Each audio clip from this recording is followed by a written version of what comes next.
Assalomu alaykum, hurmatli obunachilar. Men bugun sizlarga texnika xavfsizligi bo'yicha tushuntirmoqchiman.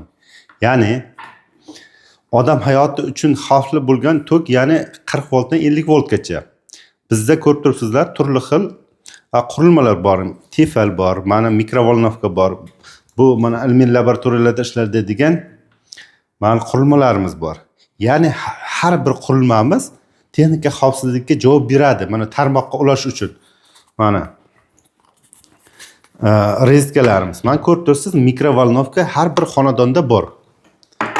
Bu mikrovolnovkamiz, bu tefalimiz ham har bir xonadonda bor. Mana ko'rib turibsizlar, mana yerlanish ulangan. Mana ko'rib turibsizlar, yerlanish. Bu nima degani? Ya'ni mana rezgadan foydalanganimizda, ulaganimizda ko'rib turibsizlar, mana bu simimiz bunga tegib turadi. Mana ulaganimizda tegadi.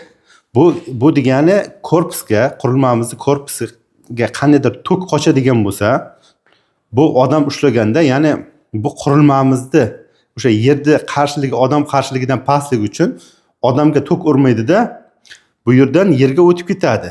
Ya'ni bu odam hayoti uchun xavfsiz. Mana tefalimizni oladigan bo'lsak, mana ko'rib turibsizlar, bunda yerlanish qo'yilmagan. Ya'ni buni ichida ikkita sim bor faqat. Bularda 3 ta sim. Mana ko'rib turibsizlar.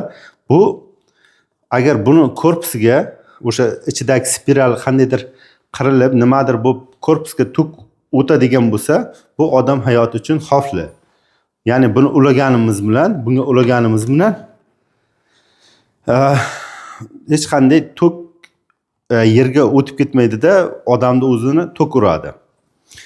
Mana bu rezgamizga keladigan bo'lsak ham, mana bu velkamiz texnika xavfsizligiga javob beradi. Mana ko'rib turibsiz. Lekin bu rezgamiz texnika xavfsizligiga javob bermaydi. Mana ulaganimizda qurilmamiz ishlayveradi, lekin bu qurilmamizga qandaydir tok qochadigan bo'lsa, yerga o'tkazib yubormaydi. Mana ko'rib turibsizlar. Mana bunda bunday qo'shimcha sim qo'yilmagan. Har bir qurilma, demak, hozir kunda chiqadigan qurilmalarimiz standartga javob berar ekan, lekin montajda birinchi o'rinda qilish kerak. Elektr montajda xonadoningizdagi montaj. Mana ko'rib turibsizlar. Mana montajni atini ochdik. Yerlanish degan narsa mana o'rtadagi oq sim, ko'rib turibsizlar. Mana simga ulangan. Ya'ni bunga mana velkamiz to'g'ri tushadi mana. Yevropa standarti. Buni ulaganimizda korpusga tok qochgan bilan yerga o'tkazib yuboradi. Shu narsa xonadonlaringizda to'g'ri qilinganmi? Shuni kommentariyalarga yozib yuborsangizlar. Shu asosan bu narsa to'g'ri ulanish kerak. Bu korpusdagi tokni yerga o'tkazib yuborish uchun.